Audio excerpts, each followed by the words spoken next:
Memphis, Tennessee, August 16, 1977. Graceland Mansion awakens to chaos.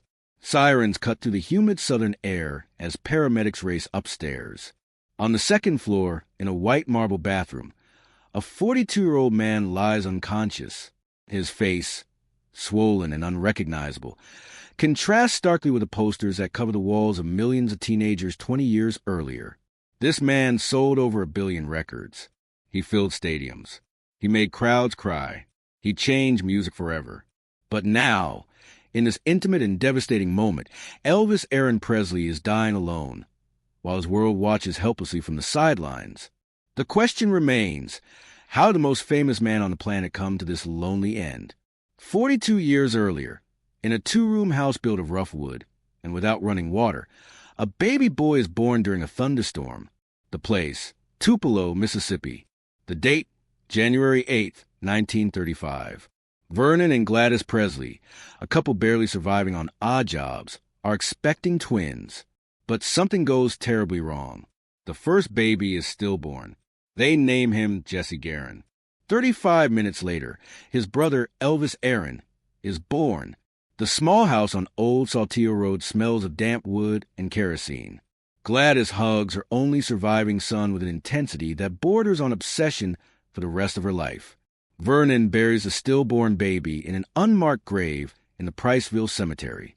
Elvis will grow up with an invisible shadow, the brother he never met, but who was always present. The Great Depression devours the American South with relentless hunger. Vernon works wherever he can, factories, farms, trucks. But the money is never enough. In 1938, when Elvis is barely 3 years old, Vernon is arrested for forging a $4 check. Desperation comes at a price: 8 months at Parchman Farm State Prison. Gladys and Elvis are left alone. They lose their home. They move in with relatives, hopping from place to place like modern-day nomads. Elvis observes everything. The humiliation in his mother's eyes when she asks for help, the contemptuous looks from better-off neighbors, the silent shame that gnaws at them from within. But something else happens in those formative years. Gladys takes Elvis to the Assembly of God, a Pentecostal church where gospel music explodes with unbridled passion. The faithful sing, shout, and move in religious ecstasy. Little Elvis, sitting in the front row, absorbs every note, every scream, every body movement. Music enters his blood like a divine transfusion. 1945. Elvis is 10 years old. At the Mississippi-Alabama County Fair, there's a children's talent show. Gladys insists her son participate. Elvis walks on stage barefoot, wearing patched overalls, and sings Old Shep, a country ballad about a boy and his dead dog. Her high, soulful voice cuts through the air like a knife. The audience is transfixed. Second place. It's not the victory that matters. It's the discovery. Gladys sees something in her son's eyes as he steps off the stage. A spark, a hunger, a need she recognizes because it lives inside her too. The hunger to be someone, to matter, to escape. For her 11th birthday, Gladys buys a gift from the Tupelo Hardware Company, a $12 acoustic guitar. It's not the rifle Elvis asked for. It's something better. It's the key that will open all doors. 1948. Vernon, Gladys, and Elvis load all their belongings into a dilapidated truck and drive 2 hours north. Destination, Memphis, Tennessee. The family seeks better opportunities in a bigger city, but finds more of the same: poverty, precarious jobs, an apartment in Lauderdale Courts, a public housing complex for low-income families. But Memphis is different from Tupelo. It's a city with blood in its veins. Black music flows through its streets. Blues, rhythm and blues, gospel. On Beale Street, where poor whites like Elvis weren't supposed to venture according to the unwritten laws of segregation, music blasts from dark clubs and neon-lit corners. Elvis, now a shy teenager with acne and long, slicked back hair, walks those forbidden streets. He listens. He observes. He absorbs. The black musicians play with a freedom, a sensuality, a raw emotion that white country music doesn't allow itself to express. Something merges in his mind. The gospel of his childhood, the country of his white Southern heritage, and now this dangerous, electric rhythm and blues. A mixture that shouldn't exist. A mixture that will change the world. Hume's High School. Elvis is a stranger among strangers. He dresses differently. Pink shirt, striped pants, and hair slicked back with grease. The other boys call him effeminate. The girls ignore him. The teachers view him with suspicion. But Elvis isn't trying to fit in. He's creating something new, a visual identity that reflects the music boiling inside him. He buys clothes from shops on Beale Street, where black musicians buy their flashy suits. He studies truckers and rebels. He looks in the mirror and practices expressions, movements, and attitudes. In 1953, Elvis graduated from Hume's. His yearbook photo shows a serious young man, his hair perfectly combed, his eyes staring directly into the camera with a mixture of defiance and vulnerability. After graduation, he gets a job as a truck driver for Crown Electric Company, $11 a week. He delivers materials all over town. It's honest work, a safe job, a job that will keep him exactly where he is for the rest of his life. But Elvis dreams of something more. Summer of 1953. On Union Avenue in Memphis, there's a small recording studio called Sun Records. Its owner, Sam Phillips, is a visionary with limited resources. He records black music for the black market, blues, rhythm and blues, gospel. But Phillips is searching for something more, something he can't quite define yet. If I could find a white man who sounded and felt like a black man, he tells his assistant Marion Keisker, I'd make $1 billion. One Saturday afternoon, Elvis enters the studio. He pays $4 to record a personal vinyl record. He says it's a gift for his mother, but they both know it's a disguised audition. He sings 2 songs, My Happiness, and That's When Your Heartaches Begin. Marion Keisker listens from the control booth. There's something about that voice, something unusual. She writes down the name, Elvis Presley, address, phone number. Sam Phillips is away that day. But when he returns and listens to the recording, his ears perk up. It's not perfect, but there's something there. An instinct, a possibility. Months later, Phillips calls Elvis. Do you still want to record? Elvis almost dropped the phone. Yes, sir. Whenever you say. July 5th, 1954. Studio Sun Records. Elvis is nervous, sweating under the hot lights. With him are 2 musicians Sam Phillips has summoned, Scotty Moore on guitar and Bill Black on double bass. They've been recording for hours. Nothing works. The songs sound generic, flat, lifeless. Phillips is frustrated. Elvis is devastated. He feels like he's wasting his only chance. They take a break. Elvis, trying to relax, begins to improvise an old Arthur Crudup blues song. That's all right. But he sings it differently, faster, with more energy, moving his body instinctively. Scotty and Bill follow him. Suddenly, the room explodes with sound that has never been heard before. Sam Phillips runs out of control booth. What the hell are you doing? Elvis stops, scared that he's done something wrong. Phillips smiles for the first time all day. Do exactly the same thing. But this time we'll record it. In those 3 minutes of accidental improvisation, something completely new is born. It's not country. It's not blues. It's not gospel. It's everything and nothing at the same time. It's rock and roll. But Elvis doesn't know it yet. He doesn't know that he's just opened a door that can never be closed. He doesn't know that he's changed music forever. And he certainly doesn't know that this moment will lead him, 23 years later, to die alone in a marble bathroom. How did a 3-minute song destroy and build an empire at the same time?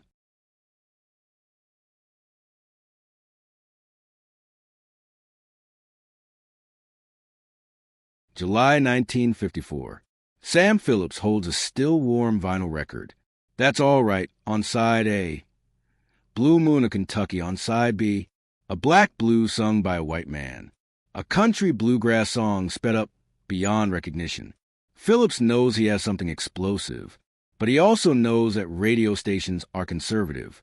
Country stations reject music that sounds too black. Rhythm and blues stations don't play white artists. Elvis Presley just created music that has no home. Phillips calls Dewey Phillips, a WHBQ DJ known for his nightly show Red, Hot, and Blue, which mixes black and white music without prejudice.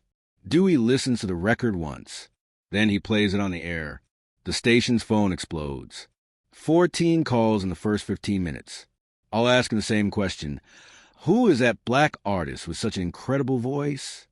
Dewey plays the song again, and again, and again. He plays it 14 times that night. Elvis listens to the radio at home, hiding in his room because he's too nervous to celebrate. Gladys cries with happiness. Vernon remains cautiously optimistic, protecting his heart from further disappointment. The next day, Sun Records receives orders for 5,000 copies of the record. 19-year-old truck driver Elvis Presley has just become a local sensation.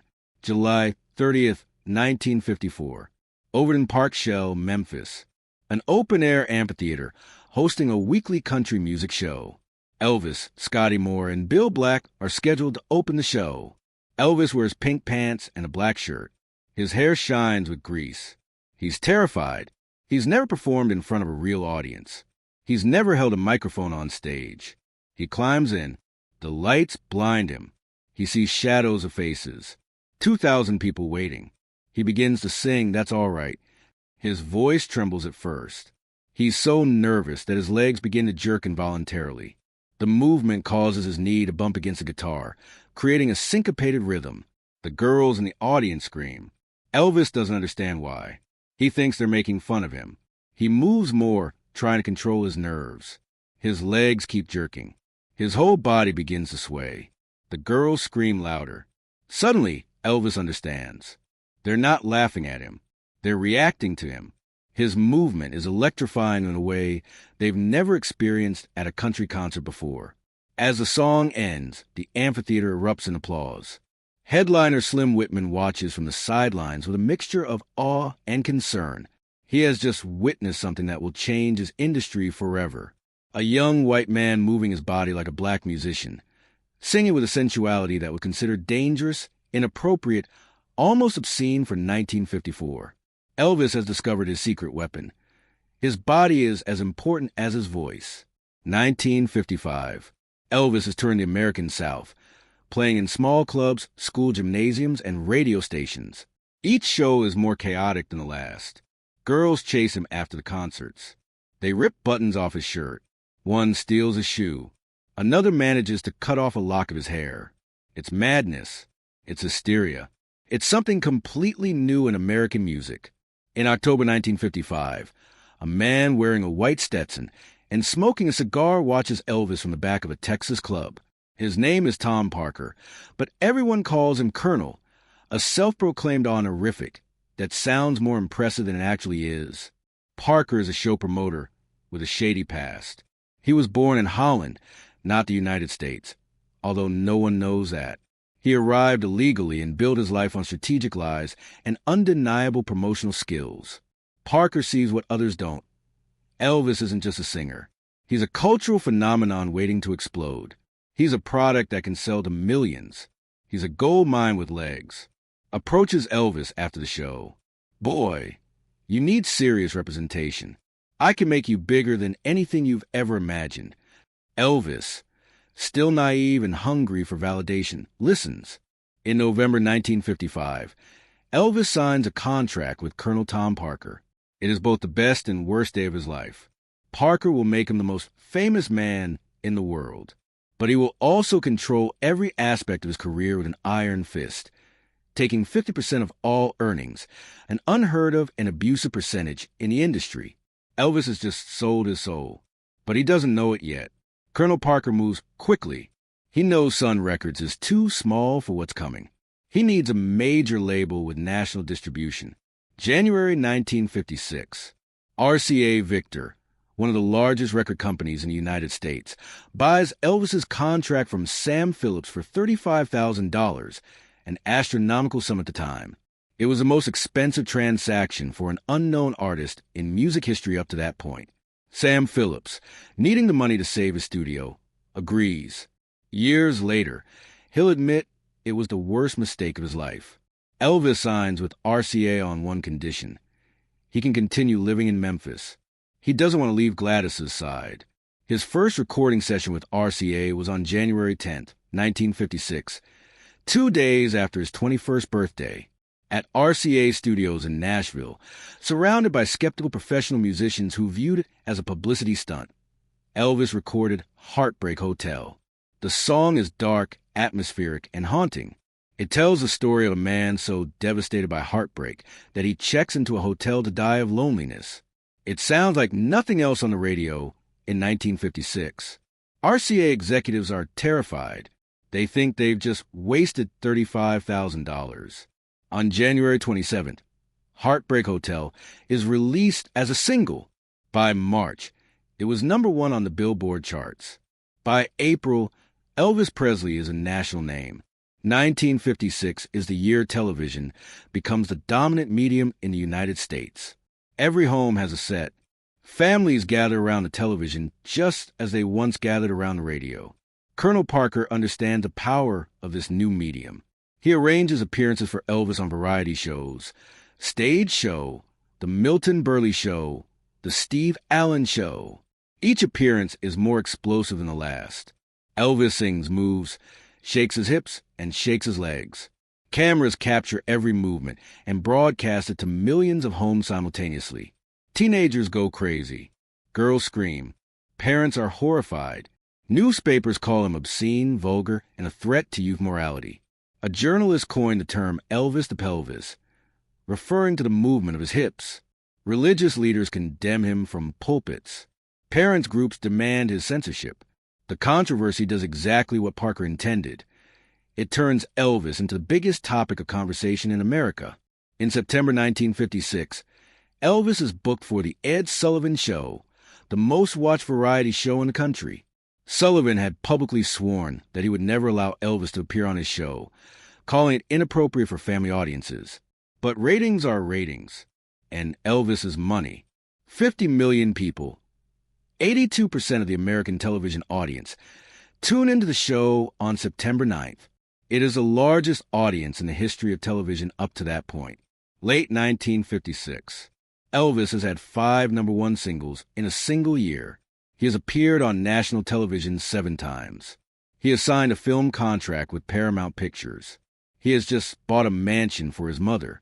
From the outside, he's the perfect American dream. A poor kid who worked hard and achieved everything. But from within, something is breaking. Elvis is 21 years old. 18 months ago, he was a truck driver. Now, he can't walk down the street without being attacked by fans. He sleeps 3 hours a night. He travels constantly. He has no real friends, only employees and sycophants. Gladys, his mother, his emotional anchor, is changing. Her son's success makes her happy and miserable at the same time. She's happy because he escaped poverty. She's miserable because she's losing him. Every day that passes, Elvis belongs less to her and more to the world. Gladys starts drinking.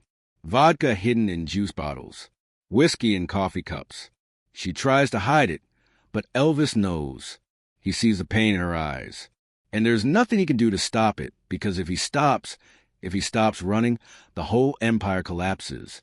Elvis is trapped in a machine he helped build, but can no longer control. 1956. Elvis signs a 7-picture contract with Paramount Pictures. Hollywood sees in him what it has always seen in young stars: quick and easy money. His first film, Love Me Tender, opens in November. It's a Western set during the Civil War. Elvis plays a small role, but the studio puts his name in giant letters on all the posters because they know teenage girls will buy tickets just to see him. The film received terrible reviews. Critics tore into his performance. They said he couldn't act, that it was a publicity stunt, that his film career would be over before it even began. But the film grosses millions. Hollywood learns a lesson. Quality doesn't matter. Only numbers matter. Over the next few years, Elvis would make film after film, all with the same formula. Elvis is a charming character who sings 6 or 7 songs and falls in love with a beautiful girl. There are no risks. There's no depth, just prefabricated entertainment. Elvis hates these movies. He dreams of being a serious actor like James Dean or Marlon Brando. But Colonel Parker rejects any script that doesn't include songs, Any role that requires real acting. You're a singer, not an actor, Parker tells him. And singers sing. Elvis, still young and controllable, obeys. But something inside him begins to fade. December 1957. Elvis is at Graceland, the mansion he just bought for $100,000. It's a white colonial-style property with columns, built in 1939, located on almost 15 acres. It's the ultimate symbol of his success, proof that he's escaped Tupelo for good. Gladys walks through the empty rooms, her heels echoing on the hardwood floors. She should be happy, but she feels lost in this house that's too big, too elegant, too far from everything she's ever known. One December afternoon, Elvis opens his mail. Among the fan mail and contracts is an official U.S. government envelope. He opens it with trembling hands. It's a draft notice. The United States Army requires your services. 2 years of mandatory military service. Elvis stares at the paper for minutes. Colonel Parker can fix this. He can buy it. He can make it disappear. Elvis is too valuable. The Army will understand. But Elvis surprises everyone. I'm going to serve, he announces, like any other American. Colonel Parker is furious. 2 years away means 2 years without income. 2 years where another artist can take his place. 2 years where the machine grinds to a halt. But Elvis has already made his decision. He doesn't know he's choosing between his career at its peak and something he'll never get back. He doesn't know that when he returns from the Army, Elvis Presley will be famous. But rock and roll, the revolution he started, will no longer belong to him. Can a soldier stop a revolution he himself started?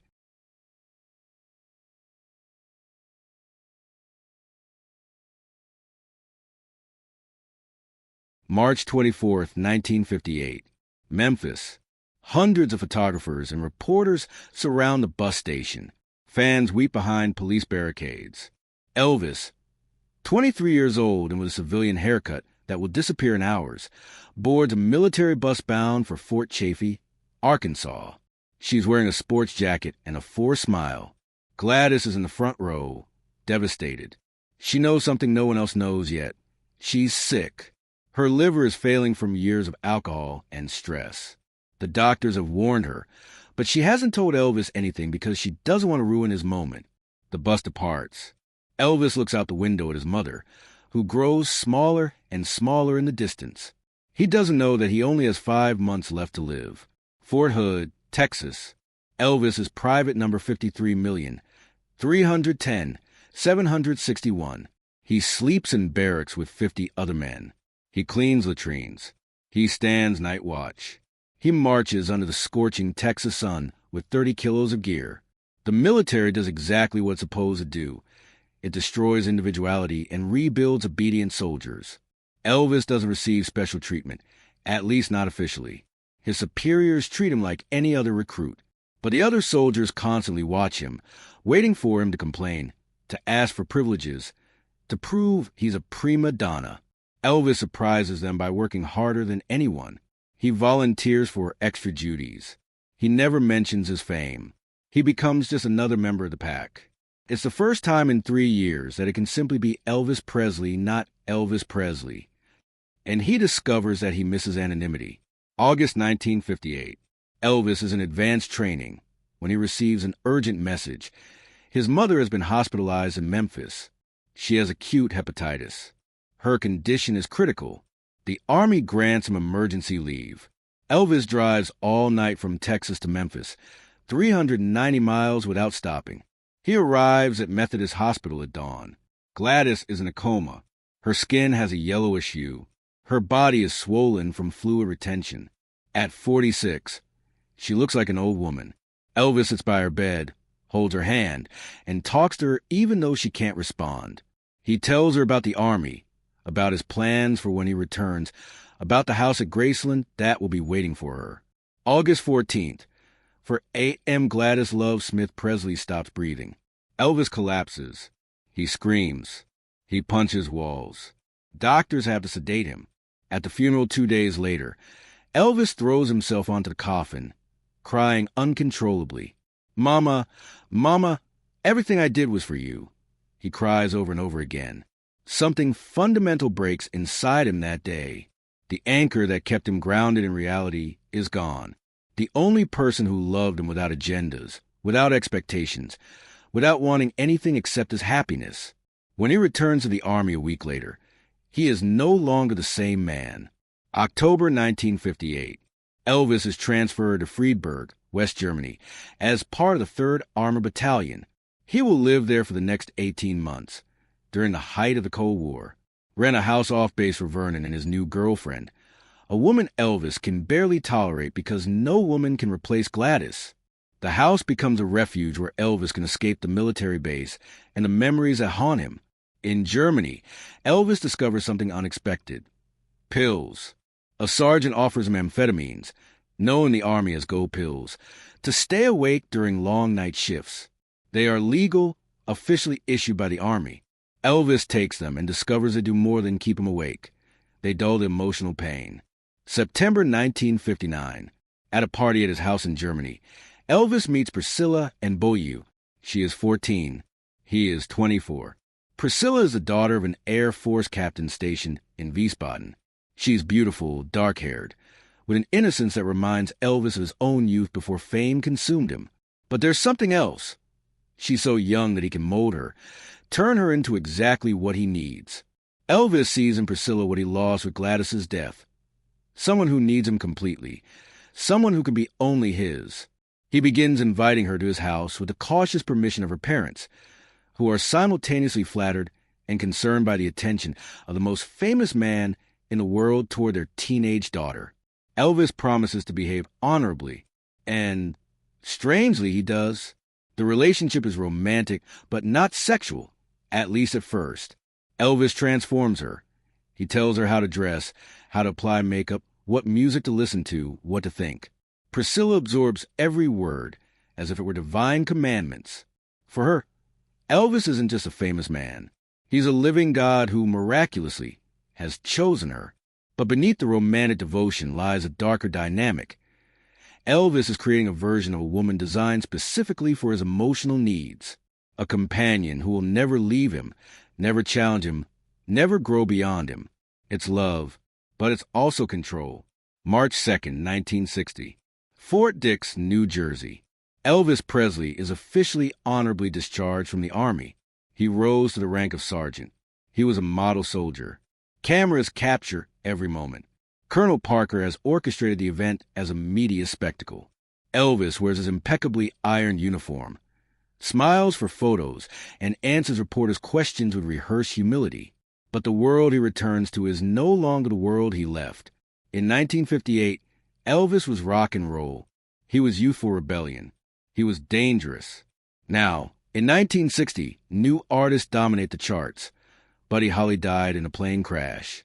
Little Richard abandoned music to become a preacher. Chuck Berry is in prison. Rock and roll has been domesticated, turned into harmless pop for teenagers. Elvis, the patriotic soldier who dutifully served his country, no longer fits the image of the rebel he created. Colonel Parker sees this as an advantage. They can reinvent him as a family-friendly artist, appropriate for all ages. Elvis's first post-army recording is Stuck on You, a catchy but confident #1 hit that lacks the dangerous edge of hound dog or jailhouse rock. Elvis notices the difference, but he doesn't say anything. 1960 to 1968. These years became a mechanical routine. 3 films a year, each one identical to the last. GI Blues, Blue Hawaii, Girls, Girls, Girls, Viva Las Vegas, Kissin' Cousins. They all follow the same lab-made formula. Elvis plays a charming character, pilot, singer, race car driver, ski instructor, who works in some exotic location, sings 10 catchy but forgettable songs, falls in love with a beautiful girl, and everything ends happily. Movies make money. A lot of money. Paramount, MGM, and United Artists make millions.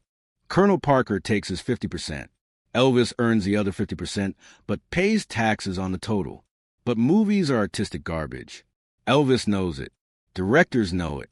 Critics constantly trash it. One day, on the set of Clambake in 1967, Elvis sees a group of extras watching the news on a television. The Beatles have released Sgt. Pepper's Lonely Hearts Club Band, a revolutionary album that is redefining what popular music can be. Elvis thinks of his own recent songs. Song of the Shrimp, a song from his latest film where he literally sings from the perspective of a shrimp. Something breaks inside him. That night at Graceland, Elvis smashes a television with his fist. By 1963, Elvis was taking pills daily, amphetamines to wake up, barbiturates to sleep, painkillers for headaches, tranquilizers for anxiety. His personal physician, Dr. George Nicopolos, known as Dr. Nick, prescribes everything Elvis asks for. There are no limits, no questions, just endless prescriptions. Elvis rationalizes they're prescription drugs, not illegal drugs. They're necessary because he works 16 hours a day. They're safe because they come from a doctor. But the reality is different. The pills are filling the void left by Gladys, numbing the pain of a dead artistic career, providing the one thing Elvis can no longer find naturally, the ability to feel normal. Vernon notices a change in his son, but says nothing. Colonel Parker notices a change, but only cares about keeping Elvis running. Elvis's employees, known as the Memphis Mafia, a group of childhood friends and paid sycophants, notice, but their jobs depend on keeping quiet. Elvis is surrounded by people, but deeply alone.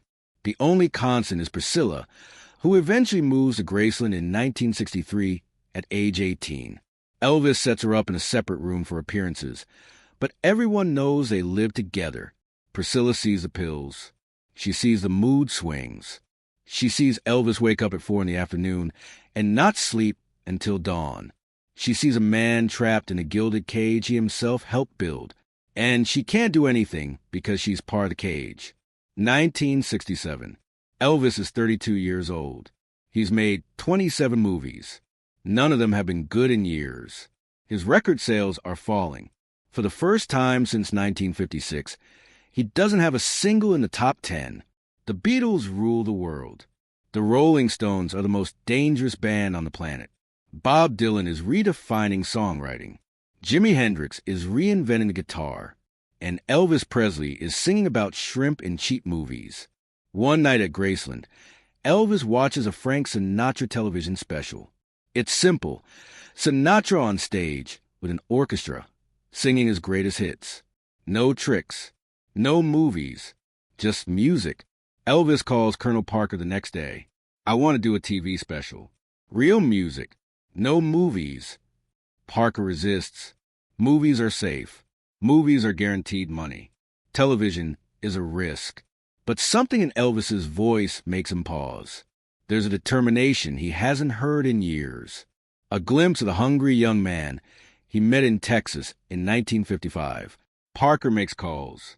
NBC is interested. They want a Christmas special featuring Elvis singing carols in a sweater and a familiar smile. Elvis accepts the contract, but has other plans. This special will not be about Christmas carols. It will be about reminding the world who the hell Elvis Presley is. Can one man resurrect a legend he himself let die?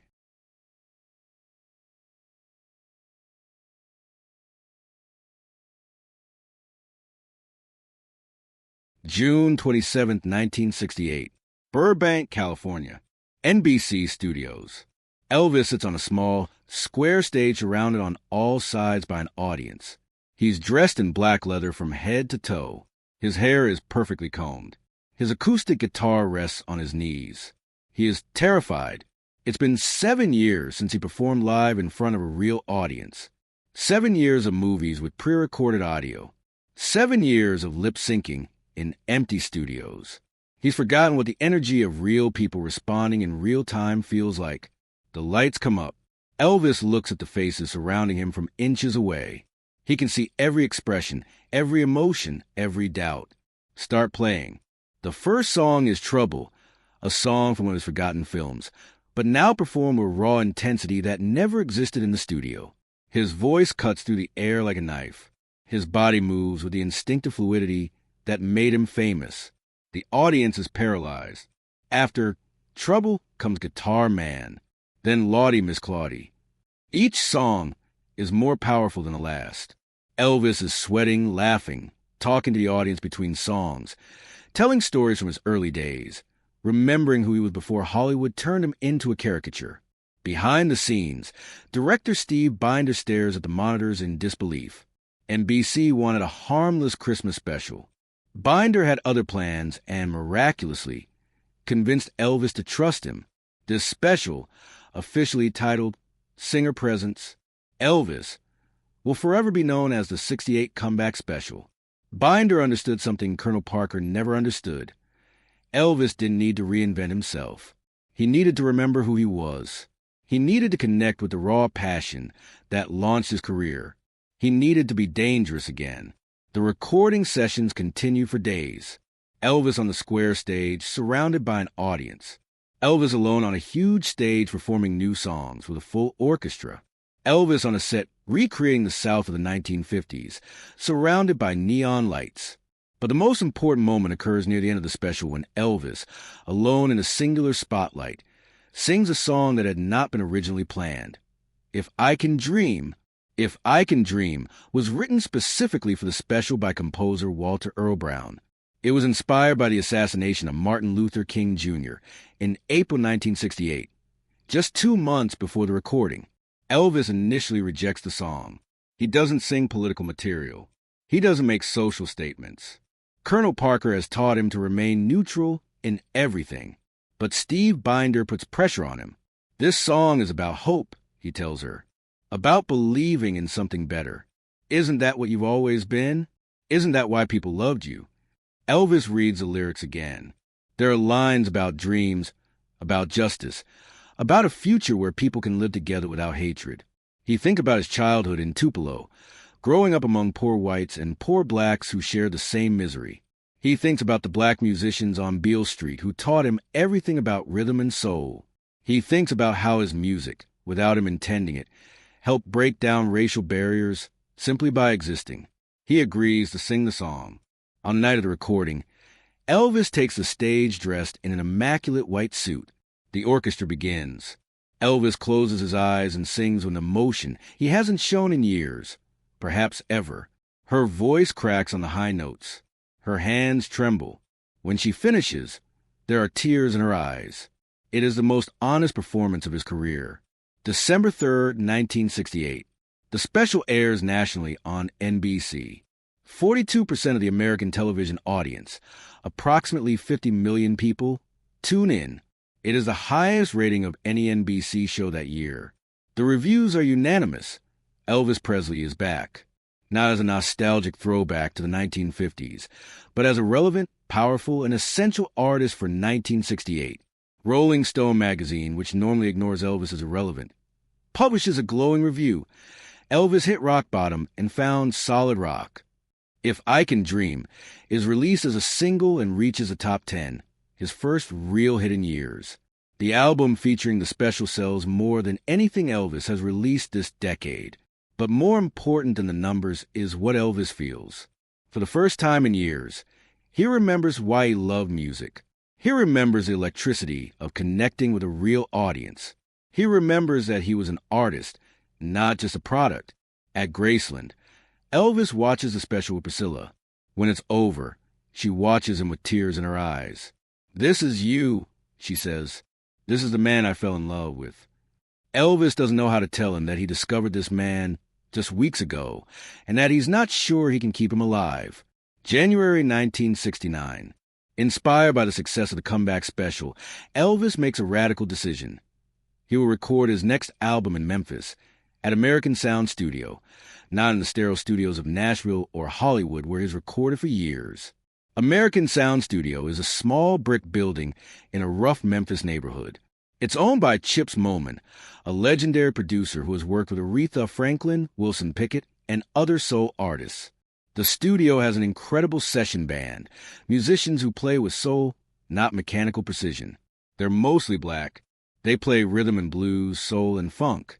Elvis enters the studio on the first night nervous. He has recorded real music with heart, in years. The band views him skeptically. To them, Elvis is a forgotten movie star trying to become relevant again. But when Elvis starts singing, everything changes. They record In the Ghetto, a song about urban poverty and the cycle of violence. They record Suspicious Minds, a song about paranoia and love destroying itself. They record Kentucky Rain, Don't Cry Daddy, and Only the Strong Survive. These are songs with substance, songs about real life, songs that matter. Suspicious Minds almost didn't happen. Colonel Parker hates the song. He thinks it's too long, too complex, too dark. Nobody wants to hear Elvis sing about paranoia. Parker says, they want happy songs. But Chip's Moment insists. Elvis insists. They record the song in one take at 4 in the morning, after hours of recording other songs. Elvis sings about a relationship destroyed by mistrust, about love drowning in mutual accusations, about two people trapped in a destructive pattern they can't break. It is no coincidence that he is describing his own relationship with Priscilla. By 1969, their marriage, they were married on May 1st, 1967, in Las Vegas, is fracturing. Priscilla feels smothered, controlled, ignored. Elvis is paranoid, jealous, emotionally absent. The pills have made everything worse. Suspicious Minds captures that agony perfectly. The song was released in August 1969. By November, it reached number 1 on Billboard. It was Elvis's first number 1 single since Good Luck Charm in 1962. 7 years. He's been in the desert for 7 years. But now he's back. July 1969. The newly built International Hotel in Las Vegas, the largest hotel in the world at the time, needed a star attraction for its grand opening. Colonel Parker negotiates an unprecedented contract. Elvis will play 2 shows a day, 7 days a week, for 4 weeks. He will then return twice a year for similar residencies. Salary, $125,000 a week, the most lucrative contract in Las Vegas history up to that point. Elvis agrees without reading the details. He's excited to be playing live regularly again. He doesn't see the catch. July 31st, 1969. Opening night. 2,000 people packed the showroom. Celebrities, critics, fans who travel from all over the country. Elvis hadn't performed live regularly since 1957, 12 years ago. He is terrified, but when he walks on stage with a 40-piece band behind him, dressed in a black karate-inspired outfit, and starts singing Blue Suede Shoes, the entire audience rises to its feet. They won't sit down for the next 2 hours. The Las Vegas shows are an artistic triumph. Elvis is electric, funny, and emotionally connected. He sings his old hits with new energy. He performs his new songs with passion. He interacts with the audience, tells stories, and cracks jokes. The reviews are extraordinary. Newsweek writes, Elvis returns as a king. Rolling Stone concedes, there's something grand about him, something that transcends mere music. The shows sell out instantly. The International Hotel extends a contract, then it extends again. But there is a problem that Elvis does not see yet. Las Vegas is a cage, a luxurious, well-paid cage, filled with nightly applause, but a cage nonetheless. Elvis is contractually bound to return 2, 3, 4 times a year. Each residency is longer than the last. 2 shows a night, 7 days a week. No breaks, no artistic exploration, no growth. It's the same trap as Hollywood movies, only now with live audiences. And there's something else. Colonel Parker owes the hotel massive gambling debts. Millions of dollars. The hotel owners know his secret, and now they have power over him. Elvis is making a fortune. But all the money flows through Parker to the hotel to pay the Colonel's gambling debts. Elvis is the greatest entertainer in the world, and he's stuck working to pay off someone else's debts. How long can a king rule from a cage?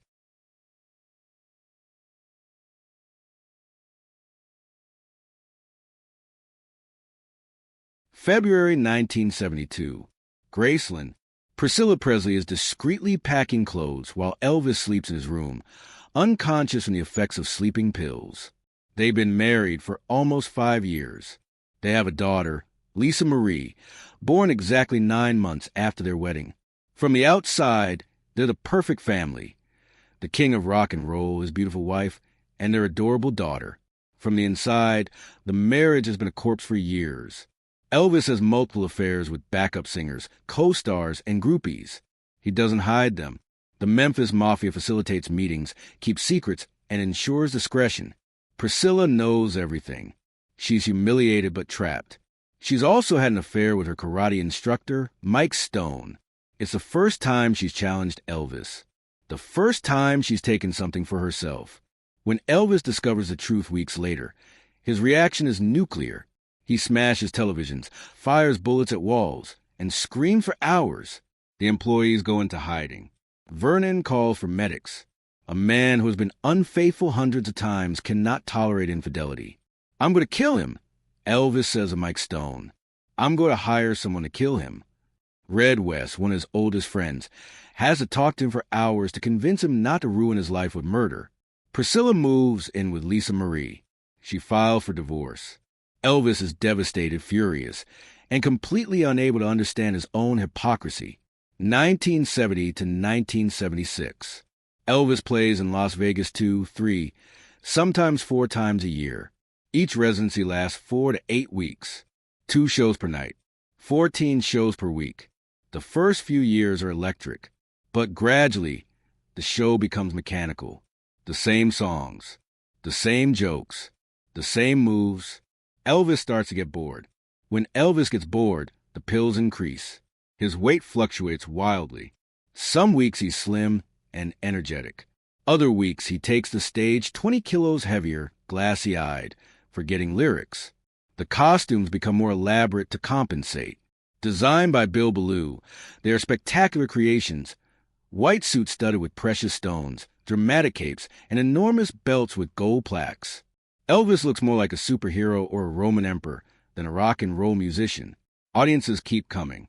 But now they come to see a legend, a living monument, not a growing and evolving artist. Elvis is aware of this. One night, between songs, he tells the audience, "I'm a living legend, and I hate every minute of it." The audience laughs, thinking it's a joke. It isn't. Colonel Parker, constantly needing money to pay his gambling debts, pushes Elvis to tour nationally, including Las Vegas residencies. From 1971 to 1977, Elvis played over 1,000 concerts across the United States.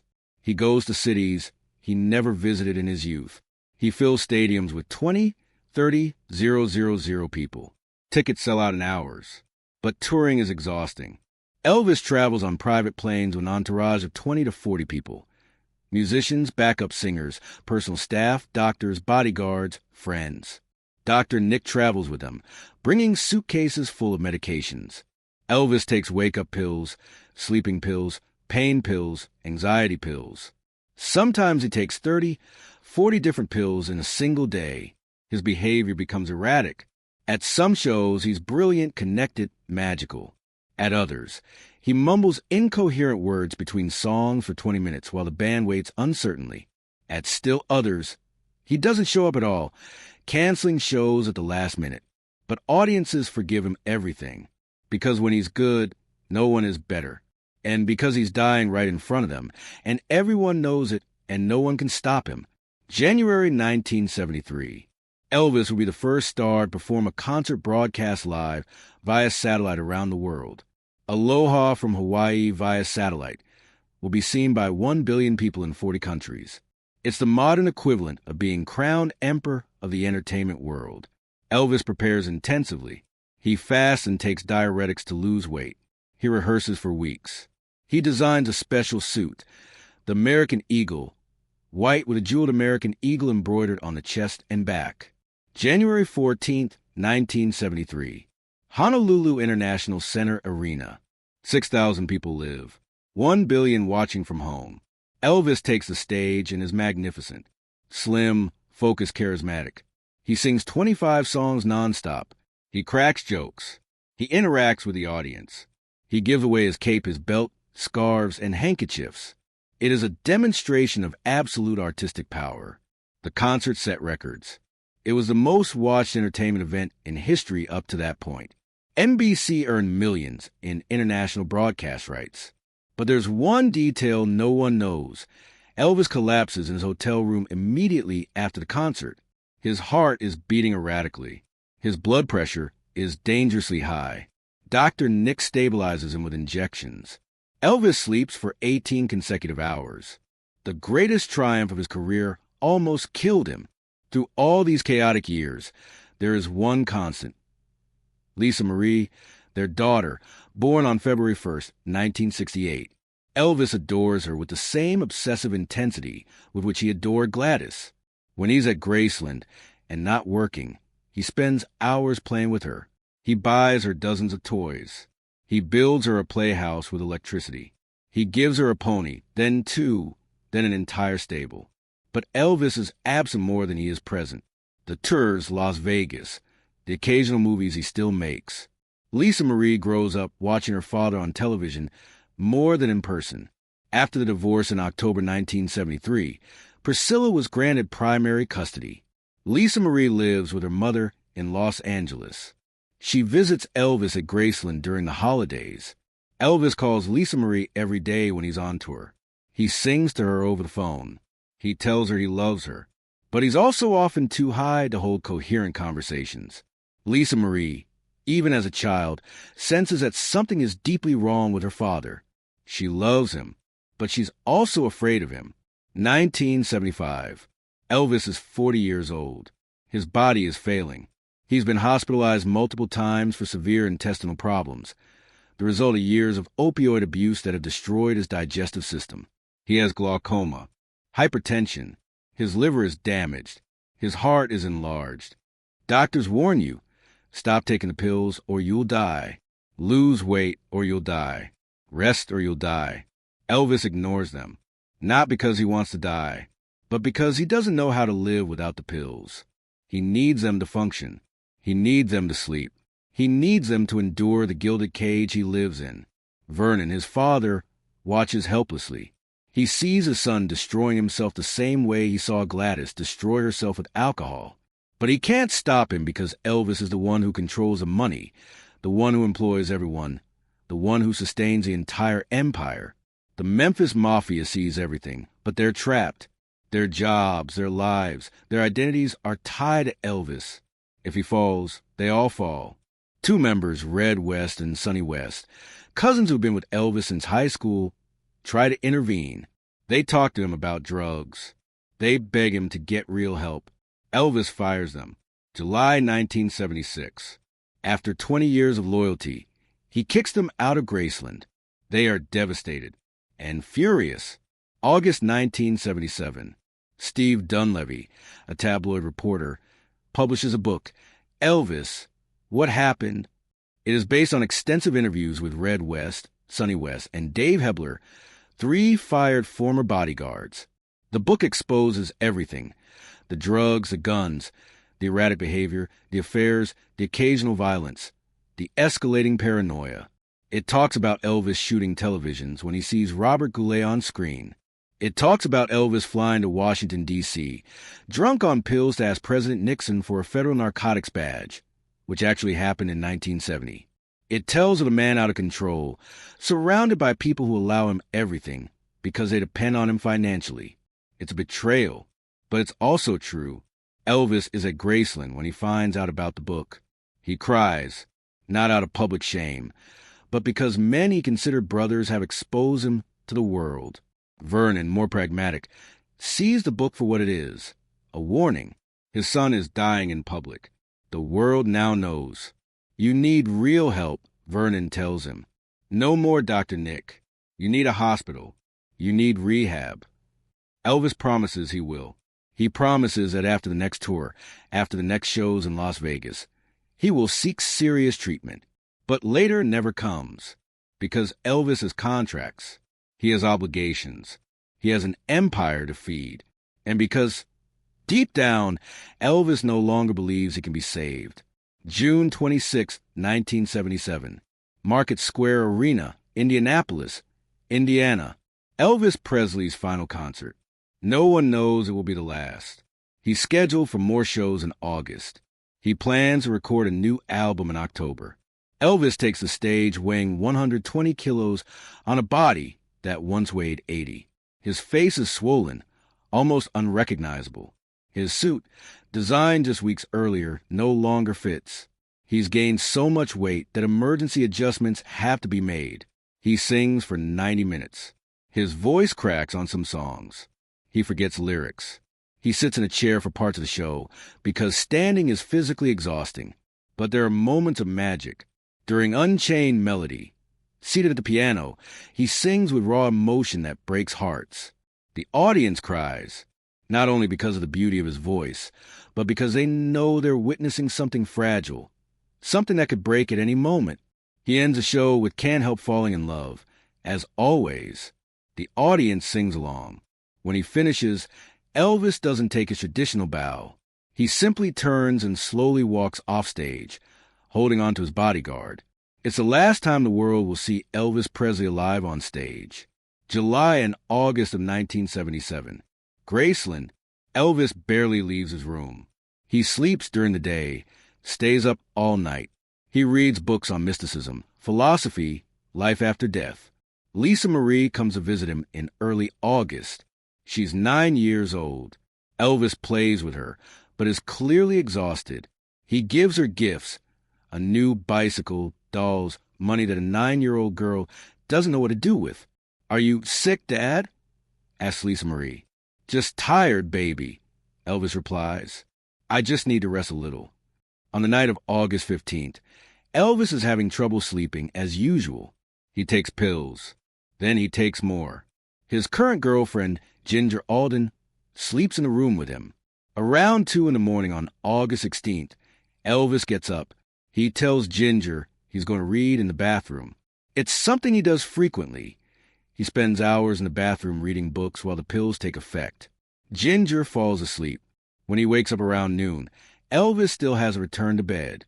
She goes to the bathroom and finds the door closed. She knocks. There's no answer. She knocks louder. Silence. Open the door. Elvis is on the floor, face down, dressed in his pajamas. His face is against the red carpet. There's an open book near his hand. Ginger screams. How does the story of a man who never stopped running end?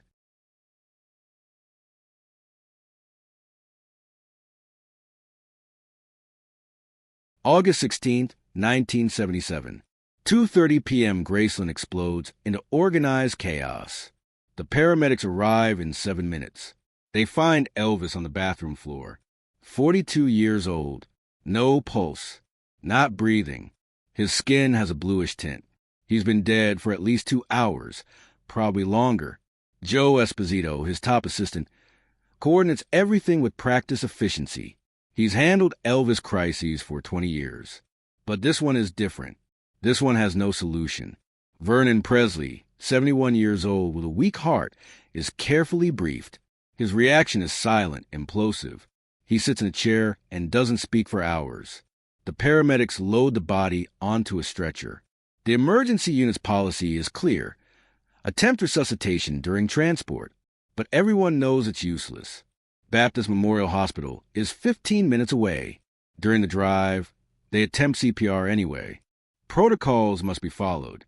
But Elvis Aaron Presley is beyond protocol. At 3:30 p.m., in the emergency room of Baptist Memorial Hospital, Dr. George Nicopulos, the same doctor who prescribed thousands of pills over the years, officially declared Elvis Presley dead. Preliminary cause, cardiac arrest. 3:45 p.m. Maurice Elliott, vice president of hospitals, makes the official announcement to the press gathered outside the hospital. Elvis Presley died today at 3:30 p.m. The news explodes instantly. In New York, the radio host interrupts the regular program. "We interrupt this broadcast. Elvis Presley has died." In Los Angeles, Priscilla received the call while she's having lunch. She drops the phone. Lisa Marie is in the next room, still unaware that her father has died. In London, British radio stations cancel programming to play Elvis songs for hours. In Memphis, thousands of people begin to converge on Graceland. They don't know why they're going. They just know they need to be close. By 5 p.m., there are 3,000 people at the gates of Graceland. By midnight, there will be 20,000.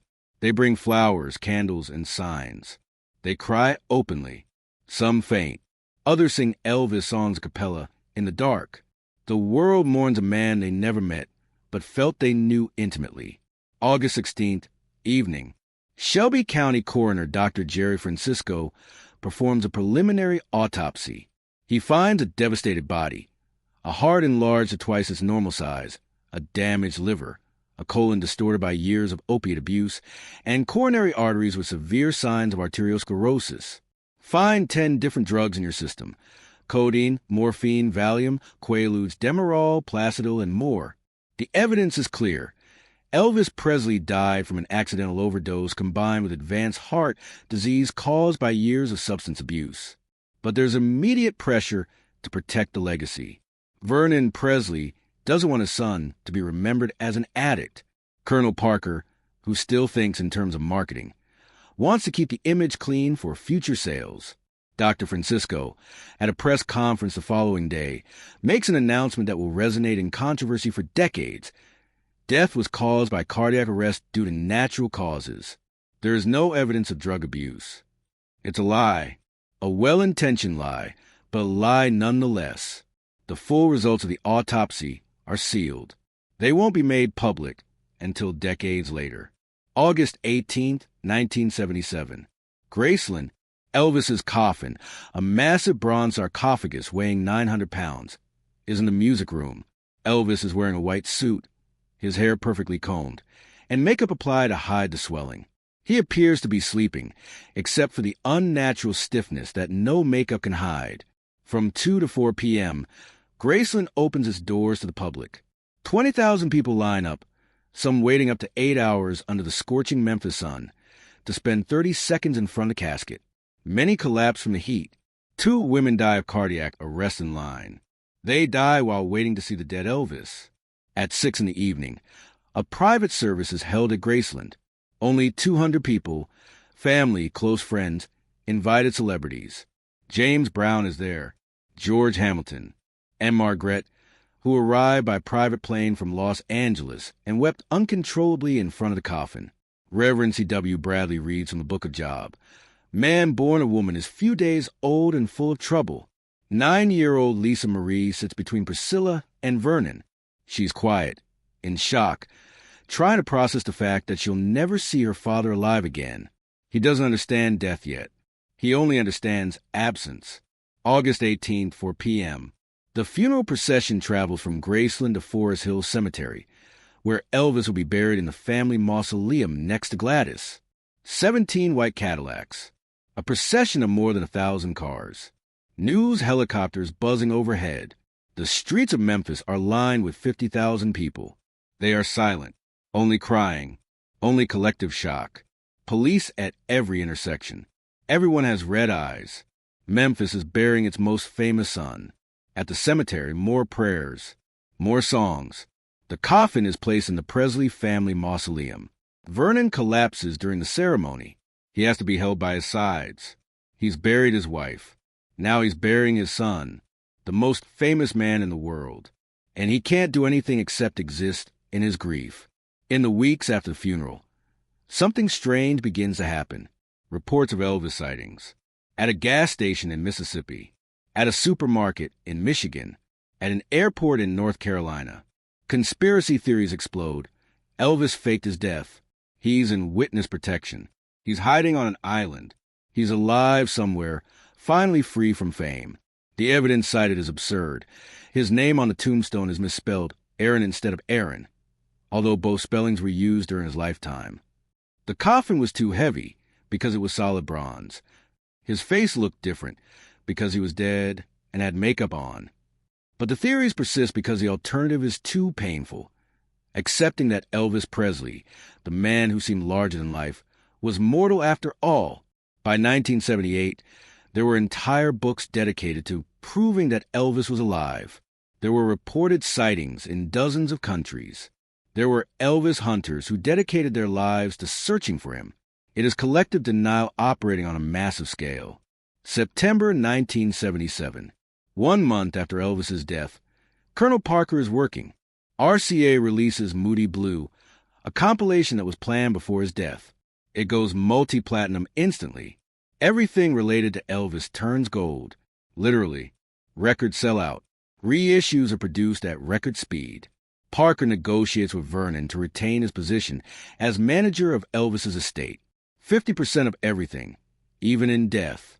Vernon, emotionally devastated and not understanding the legal complexities, agrees. It's Colonel Parker's latest robbery, and his biggest. Over the next few years, Parker will license Elvis's name and likeness indiscriminately.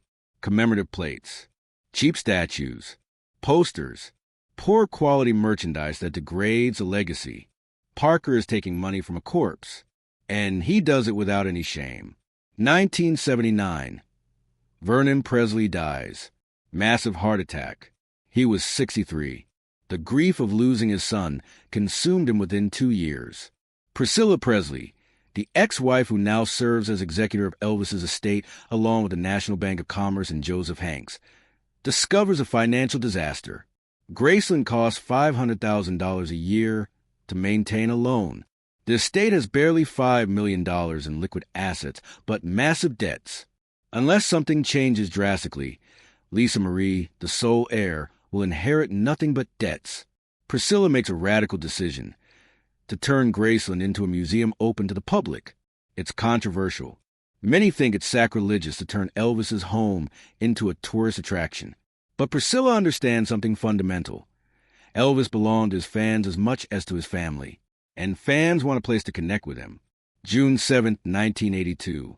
Graceland opens to the public. 3,000 people visit on the first day. By the end of the year, 500,000 will have paid admission. Graceland becomes the second most visited residential home in the United States, surpassed only by the White House. Priscilla saves Elvis's financial legacy, but more importantly, she saves his emotional legacy. She gives fans what they need, a holy place where they can pilgrimage, where they can be close to the man who meant so much to them. 48 years after his death, Elvis Presley generates more dead money than most living artists. His estate, now professionally managed by Lisa Marie until her death in January 2023, and then by his granddaughters, is worth hundreds of millions. More than 600,000 people visit Graceland each year. There are Elvis impersonators on every continent. His songs are streamed millions of times daily. New generations are discovering his music. But there is one question that persists, a question that connects everything we have explored. Who was Elvis Presley really? Was he the poor kid from Tupelo who escaped the hell of poverty through pure talent? Was he the revolutionary who changed American music forever by fusing genres that should never have been mixed? Was he the victim of an abusive manager in an industry that exploited him to death? Was he the addict who couldn't save himself? Was he the genius who transformed popular culture? Was it all of these things simultaneously? In the marble bathroom at Graceland where he died, there is a simple reality. A 42-year-old man who worked nonstop for 23 years, who never learned to say no, who used his body as a tool until that tool broke. But in the hearts of millions around the world, there's another reality. Elvis Presley never died. Not really, because his music lives on. His influence continues to shape artists. His story continues to fascinate. But there remains one final truth that must be told.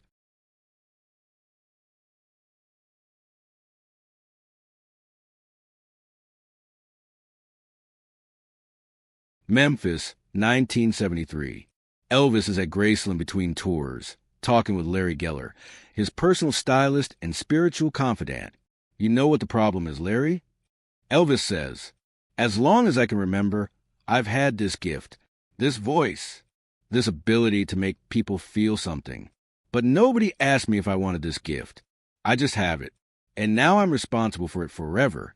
It's a rare confession from a man who rarely allowed himself real vulnerability. Elvis understood something few others do. Exceptional talent isn't just a gift. It's also a burden. It's a responsibility. It's an expectation. It's a prison. From the age of 10, when he won second place in that contest in Tupelo, Elvis was defined by his talent. He wasn't allowed to simply be Elvis. He had to be Elvis the singer, and then Elvis the star, and finally, Elvis the legend. Each identity erased more of his humanity. Something few people know about Elvis. He was a voracious reader.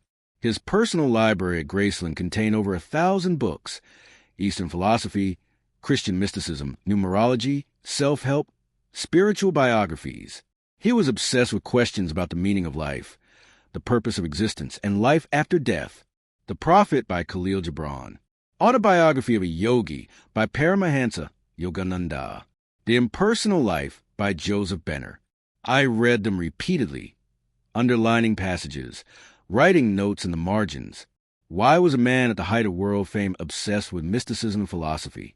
Because he was searching for answers his success couldn't provide. Money didn't explain why he existed. Fame didn't explain his life's purpose. The adoration of millions didn't fill the emptiness he felt. Elvis was searching for meaning in a world that only wanted him to act and sing. And he never found it. Elvis had dozens of romantic relationships throughout his life, but they all followed the same destructive pattern. He met young women, usually in their teens or 20s. He idealized them. He made them his personal project. He changed their appearance, their wardrobe, their style. He isolated them in Graceland, where he could control every aspect of their lives. As long as they remained in that role, they were adored. But when they tried to grow, develop their own identity, and challenge his control, Elvis lost interest. Priscilla lasted longer than any other because she settled longer. But even she eventually needed more. And when she realized that need, the marriage ended. Psychologists who have studied Elvis retrospectively suggest that he was recreating his relationship with Gladys over and over again. He was seeking unconditional love, absolute devotion, unquestioning adoration. But he also needed total control, because control meant security, and security meant that he would never be abandoned again like he was abandoned when Gladys died. It's a tragic pattern, and destructive for everyone involved. One of Elvis's most documented characteristics: his extreme, almost compulsive generosity. He bought Cadillacs for strangers at dealerships. He gave expensive jewelry to people he just met. He paid off employees' mortgages without being asked. At Christmas, he gave away hundreds of thousands of dollars in gifts. One day in 1975, Elvis walked into a dealership in Memphis and bought 14 Cadillacs. One for himself, 13 for friends, employees, and a stranger who was looking at cars. Was it pure generosity? Partially.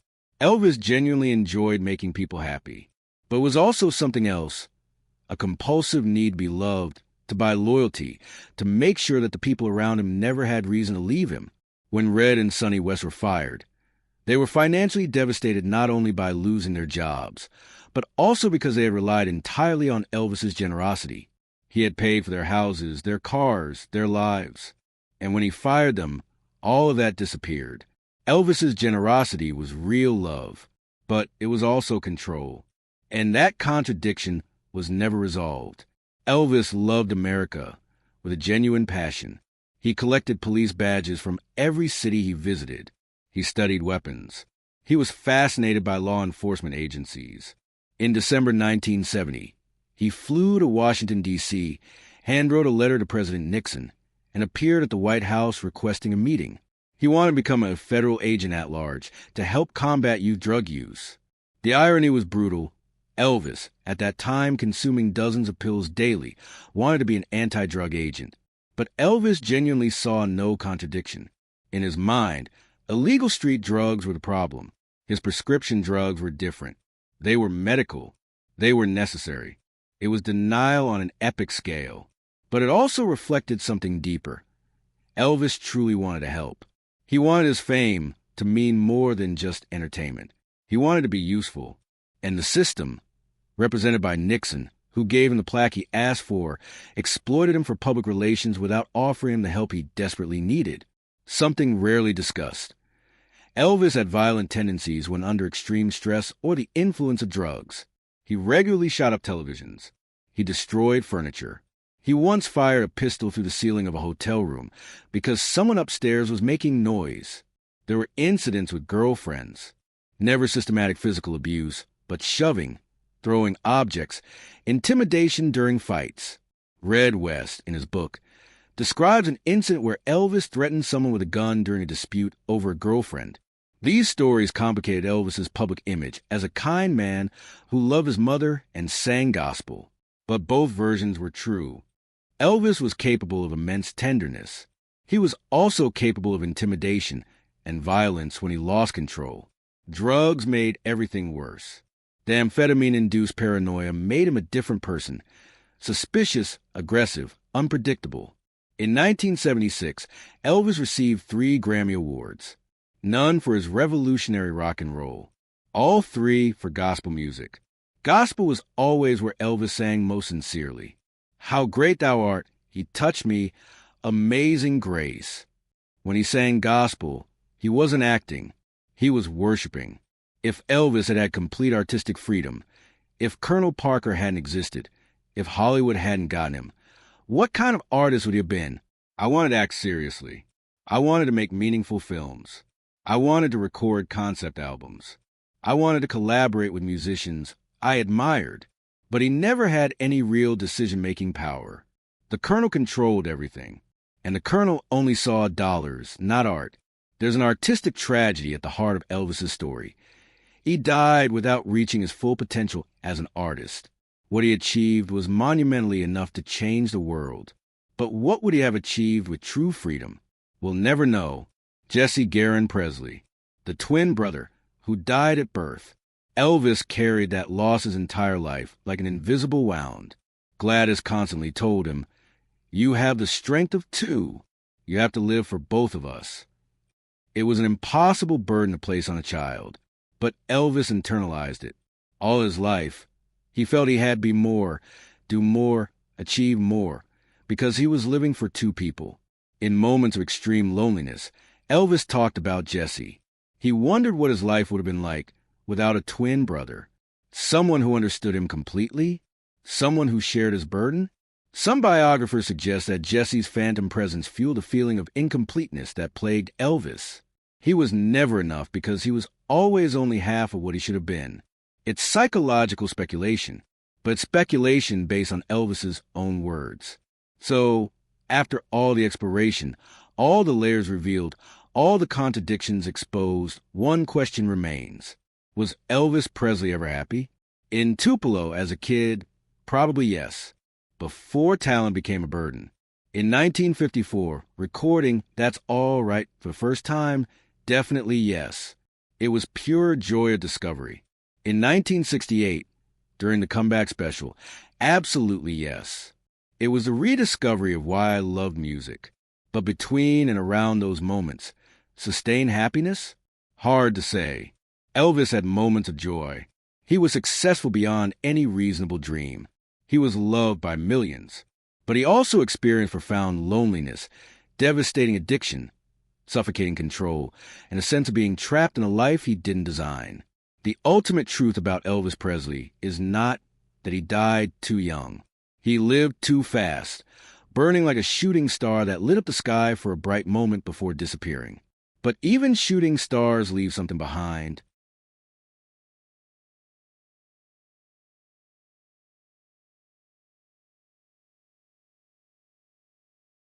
"2025. 48 years after his death, a teenager in Tokyo discovers Jailhouse Rock on Spotify. She listens to it 15 times in a row. She knows nothing about Elvis except that this song makes her body want to move. In Sao Paulo, a 20-year-old musician learns Can't Help Falling in Love on guitar to play at his wedding. In Manchester, an 8-year-old boy watches a video of Elvis's '68 comeback special and asks his mother, "Who is that man and why does he move like that?" This is Elvis Presley's real legacy. Not the sales figures, not the records, not the statistics. It's just that, decades later, his music still makes hearts beat faster. It still makes bodies move.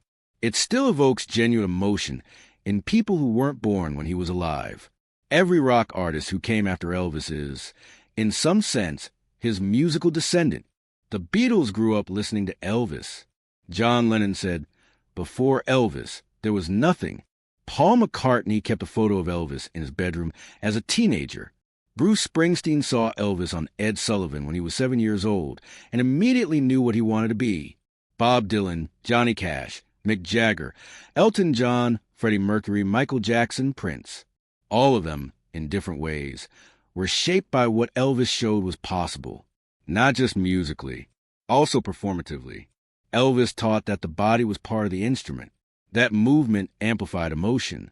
That performance was art as much as song. Every modern artist who steps onto the stage is, consciously or unconsciously, following the path that Elvis blazed. But Elvis's legacy transcends music. Elvis was a cultural revolution with consequences we still experience today. Before Elvis, American popular music was strictly segregated. White music, country, pop, and black music, blues, rhythm and blues, existed in parallel worlds that were never played, at least not publicly. Elvis, a young white man from the South who genuinely loved black music, fused those worlds. He didn't do it consciously as activism. He did it instinctively because he loved all the sounds that shaped his childhood. But the result was revolutionary. Millions of white teenagers bought records by an artist who sounded black. And in the process, their ears opened. They began seeking out the original artists: Chuck Berry, Little Richard, Fats Domino, Big Mama Thornton. Elvis was a cultural bridge. Imperfect, yes. Problematic in ways that history must acknowledge. Absolutely. But a bridge nonetheless. Musician and producer Quincy Jones, who worked with everyone from Ray Charles to Michael Jackson, said of Elvis, "Elvis had the courage to cross the line when it could have ruined you. We owe him something for that." But we must confront the uncomfortable question. Did Elvis steal black music? The answer is complicated. Technically, Elvis didn't steal. That's All Right was a cover of an Arthur Crudup song, but Elvis credited it appropriately. Hound Dog was written by two white songwriters, Jerry Lieber and Mike Stoller, although it was first popularized by Big Mama Thornton. Elvis always acknowledged his influences. He spoke publicly about the black artists he admired. He never claimed to have invented rock and roll. But here's the uncomfortable reality. Elvis became rich and famous playing music that black artists had created but couldn't sell to mass white audiences because of systemic racism. Fats Domino sold records to black audiences but couldn't appear on Ed Sullivan. Little Richard was a star on the Chitlin circuit, but too threatening for white television. Chuck Berry was a genius who never received the respect he deserved during his lifetime. Elvis opened doors. But he also walked through doors that remained closed to black artists who inspired him. This is a contradiction that history must sustain. Elvis was simultaneously a revolutionary and a beneficiary of racial privilege. Both are true. Today, Graceland receives more than 600,000 visitors annually. It is the second most visited residential home in the United States after the White House. People from all countries, all ages, all backgrounds make pilgrimages to Memphis to walk through the rooms where Elvis lived, to see his costumes, to stand at his grave. Why? What are they looking for? Some seek nostalgia for a time they never experienced, but idealize. Others seek connection with an artist whose music changed their lives. Still others seek to understand the myth. But many are looking for something deeper, evidence that impossible dreams can come true, that a child from a two-bedroom house without electricity can conquer the world.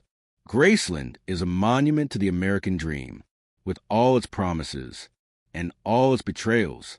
There are approximately 85,000 professional Elvis impersonators worldwide, from Las Vegas to Japan, from Brazil to Russia.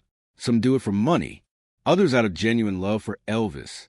Some are convinced they're channeling his spirit. The Elvis impersonator phenomenon is unique in popular culture. There are no 85,000 Frank Sinatra impersonators. There are no armies of people dressing up like the Beatles. Why does Elvis inspire this particular form of tribute? Perhaps because Elvis himself was performative in a way that invites imitation. His image was so iconic, so specific, that it can be recreated. The white suit with jewels, the sideburns, the sunglasses, the hip sway. But there's something else. Impersonators keep Elvis alive in a way that goes beyond listening to records. In the performances, Elvis gets up again. He walks. He moves. He sings. It's a strange form of immortality. Elvis Presley's estate generates approximately $100 million annually. Decades after his death, he is one of the highest-earning deceased entertainers in the world. Graceland generates revenue. Merchandise licensing generates millions. Music streaming generates ongoing royalties. Each Elvis movie, and there have been many, including Baz Luhrmann's in 2022, generates new interest and new sales. Elvis, the man who died nearly bankrupt, is now a corporate empire. There's an irony in this. Elvis hated being treated like a product. He hated the formulaic movies that turned him into a commodity. He hated feeling like his art had been hijacked by commercial interests.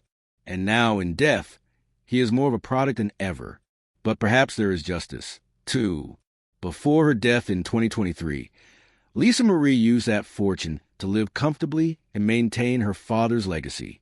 Her daughters, Elvis's granddaughters, now control the estate and have proven to be careful guardians of the legacy. The money Colonel Parker stole during Elvis's lifetime now serves his family. It's a small posthumous victory. In 2025, we live in a completely different world than in 1954, when Elvis recorded his first album.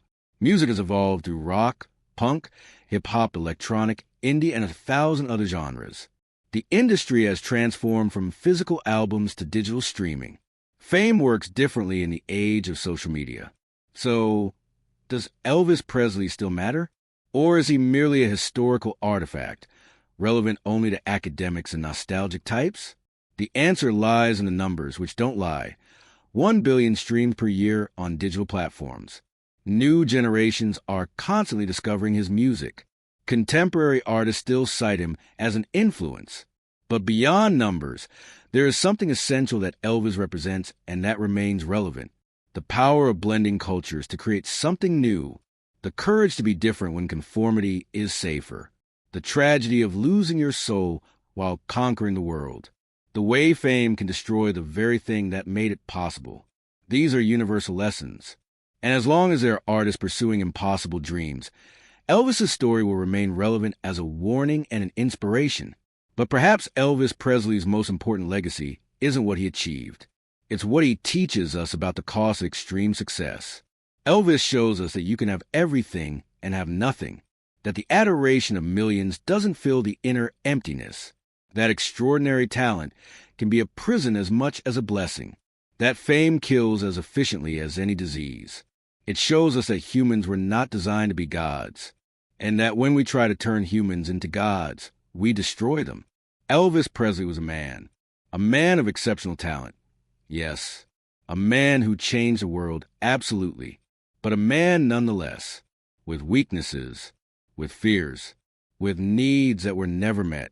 And he died as a man dies, alone, scared, exhausted, having given everything he had until there was nothing left to give. Graceland, 2025. The bathroom where Elvis died is closed to public. Tourists can't see it. It's the only completely private room in Graceland, but it still exists. The red carpet is still there. The space where his body fell remains untouched. It's a silent reminder that everything ends, that fame is temporary, that bodies fail, that even kings die. But in the music room downstairs, where his coffin rested during the funeral, there are now photos of Elvis in his prime. Young, beautiful, electric, alive. And in the rooms tourists tour, there's evidence of a life lived to the fullest. Gold records on the walls, extravagant outfits in display cases, photos of moment of triumph. And outside, in the meditation garden where Elvis is buried next to Gladys Vernon and his grandmother Minnie Mae, there are fresh flowers every day, left by fans who never met him but feel they did. The tomb simply says, Elvis Aaron Presley, January 8, 1935 to August 16, 1977. And below, an inscription that Priscilla chose. He was a precious gift from God we cherished and share with the world. A precious gift from God that we treasure and share with the world. That's true, but it only tells half the story. The other half is this. The world took that gift and consumed it until nothing remained except memory and music. And maybe that's enough. Because 48 years after his death, Elvis Presley lives on in every note that changed music, in every artist who had the courage to be different, in every impossible dream that anyone dares to pursue. Elvis died twice. First, when his art was murdered by Hollywood and Vegas, turning him into a caricature of himself. And second, when his body finally surrendered in that marble bathroom. But it also lives forever.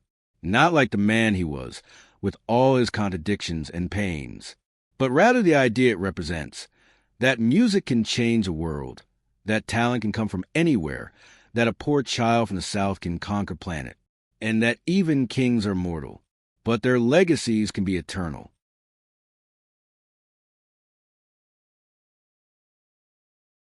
Memphis, Tennessee, any night of the year.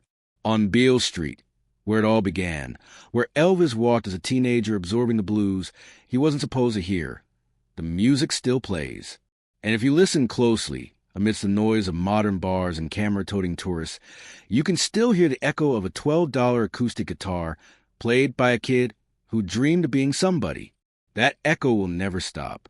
Because Elvis Presley was not just a man. It was a moment when American music looked in the mirror and saw something completely new looking back. And that moment lasts forever.